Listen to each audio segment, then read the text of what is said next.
You have no clue how to properly wash your hair. That's why you clicked this video. And that's completely normal. Because just 1 year ago, I had no clue how to properly wash my hair. So just a few seconds ago, I was in the same position as you. But over the last year, I made a bunch of research and finally figured out the perfect wash day routine. And now I can finally say, I know how to properly wash hair. And for you, there's just one thing to do. Watch this whole video and you'll know it too. The first thing that I do is before I even start washing my hair is I oil up my hair. And for that, you can use two different types of oils. I personally use jojoba oil because I just love jojoba oil. It is super lightweight and it doesn't smell as bad as coconut oil. I feel like every one of us knows coconut oil, if you put it into your hair just starts to stink a lot. But with this, you barely even smell it and it's just super good. So I always like to apply it all over my hair. As of right now, I only apply it to the mids and ends of my hair because I don't have to apply it onto my scalp anymore. But I used to apply it onto my scalp when I used to have a dry scalp. Earlier this year, my scalp was so dry because I tried something out, and that was I was not shampooing my hair for a while, and after a few weeks my hair just started flaking. Like my scalp was so flaky, it looked like there was snow on it. It was really nasty. And using the jojoba oil always before washing my hair onto my scalp really helped me get rid of them flakes that came from a dry and itchy scalp. So whether you use jojoba oil or coconut oil, both of them are very good for moisturization. So if you are the type of person that tends to have very frizzy hair, start doing this too, because this is gonna seal the hair cuticle and just gonna nourish it even more and more, and over time you will see, damn, you're gonna have less and less frizz. This is how my hair looks like after applying the jojoba oil, and this is the perfect foundation for my wash day. With this, my hair is protected enough before washing it, and a lot of people always ask me, how long do you leave the oil on your hair? So if you just put it onto your mids and ends like I did, I would say anything from 30 minutes to 3 hours. But if you also put the oil onto your scalp, you want to aim for maximum an hour and a half. So 30 minutes to an hour and a half. Why is that? It is simply because you don't want to leave the oil too long on your scalp. All right, so it's been now an hour and a half, and yeah, I would say let's just start washing my hair. Make sure that you follow along each and every single step that I'm talking about now when it comes to washing your hair. So at the end, you know how to properly wash your hair. The first thing that you have to consider is which water temperature do you have to use when you go into the shower to wash your hair. And the water temperature you have to use to properly clean your scalp is lukewarm water. Lukewarm water is the perfect water temperature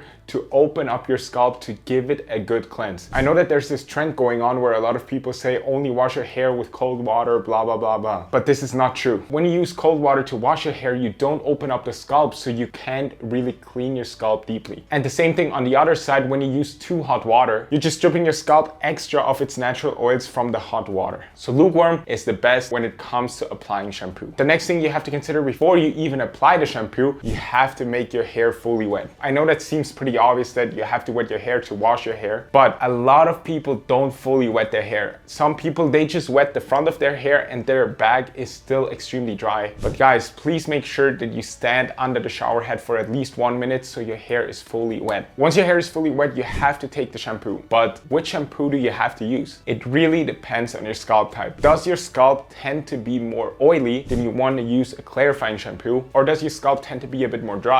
Then you need a nourishing shampoo. I'm using a nourishing shampoo because I used to have a dry scalp, and the nourishing shampoo just gives me the best results for a clean scalp. So now that you figure out which shampoo you have to use, how much of it do you have to use when washing your hair? A lot of people tend to use way too much shampoo, but hear me out, you don't need as much. I always say take a quarter amount of shampoo. So put the shampoo into your palm and imagine you have a quarter coin laying inside of your palm, and the quarter coin should be filled out with shampoo. That's a perfect amount of shampoo for most people. Now let's go over to how you apply the shampoo. The shampoo you apply pretty simple onto your scalp. Everybody's talking about washing your hair, but it's actually about washing your scalp, because on your scalp, that's the place where the buildup is stored. And by just going onto your hair and washing your hair and not your scalp, you won't get rid of that buildup. So it's literally a waste of time washing your hair. So please get washing your hair out of your head and make sure you call it washing your scalp. You have to wash your scalp. Make sure that you have have the shampoo in both sides of your palms, and then go in with the fingertips into your scalp and really give it a nice massage. I always say go very, very gentle into your scalp and take the time to wash your hair. You shouldn't wash your hair when you're in a rush. Whenever you have to wash your hair, make sure you have enough time to wash it and really go everywhere. Just to make sure, guys, the most buildup is stored in the back of your head. So really try to focus on that point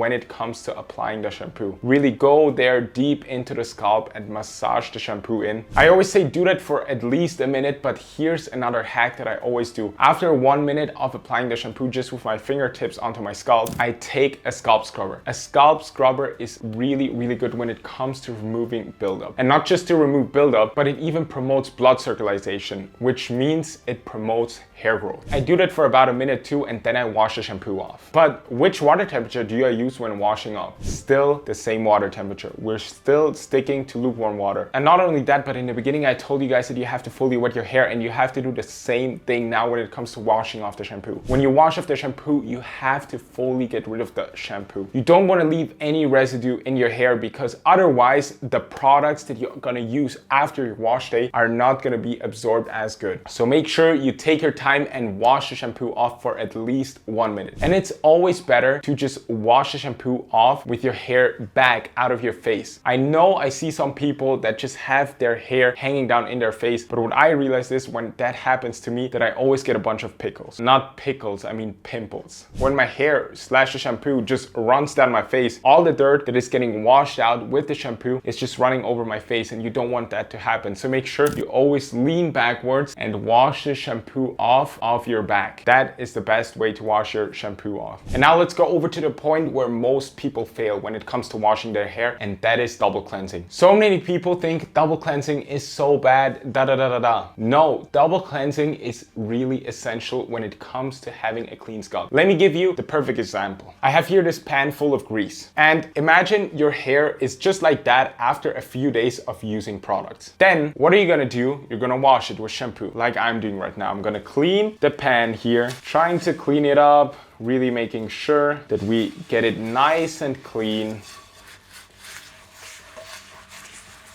Okay, we're doing it just like with the shampoo, going everywhere. And once that's done, we think, okay, let's see. We're gonna dry it, we're gonna wash it off, blah, blah, blah. And then we take a look at the pan and we see there's still some grease here. If I go over with my finger, I can even feel the grease. And that's just a bad sign that just one wash won't get rid of all the buildup. So what do you have to do then? You have to wash it again. And that same thing applies to your scalp, not only to this pan, but you also have to double cleanse your scalp. So always make sure to double cleanse. I'm actually gonna finish cleaning this just for you guys, so I don't have to clean it later.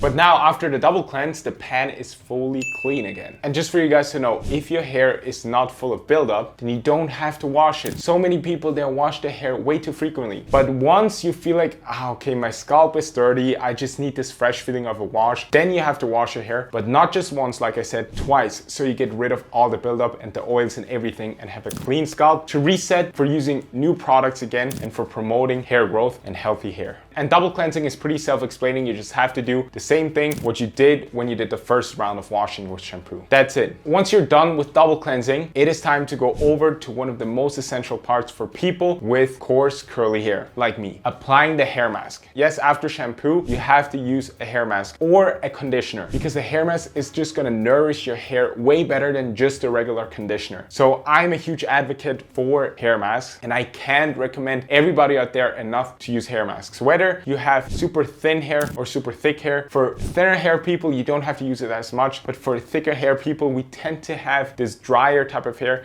and we just need that extra nourishment that the hair mask provides way better than the conditioner. But either use a conditioner or a hair mask based on your goal. But what I do is on the main wash day that we're just talking about right now, I use the hair mask, but on the other days of the week, I might implement a conditioner here and there for co-washing or on a second wash day of my week. And how do you apply the product, this product you don't want to work into your scalp. We just cleaned the scalp, yes, but now it is time over to go and take care of the mids and ends of your hair. And you just run the product through the mids and ends of your hair. Make sure you distribute it everywhere, in the front, in the back. But even better for all of us curly hair people, when you are in the shower applying the hair mask or the conditioner, you have to use a detangling brush. The detangling brush is just a game changer when it comes to healthy hair, because this is the time for us curly hair people that we can finally get rid of all the clumps that we have in our hair and really brush our hair out without risking frizz. Now here's the most important part for the hair mask. The hair mask, I always say, leave it on for at least 5 minutes. In these 5 minutes, you can literally do anything you want. Either you clean other parts of your body, or you go out of the shower, maybe drink something or so, get hydrated, you know, do whatever. But the most important thing, please leave the hair mask on for 5 minutes. If you just put it on and wash it off just like that, you won't get all the moisturizing benefits that the hair mask would provide you if you would leave it on for at least 5 minutes. Once those 5 minutes are over, we are going back to the water temperature. And why are we going back to the water temperature? The water temperature, like I said, is really important now, because now it's different from the beginning of the video. Now the water temperature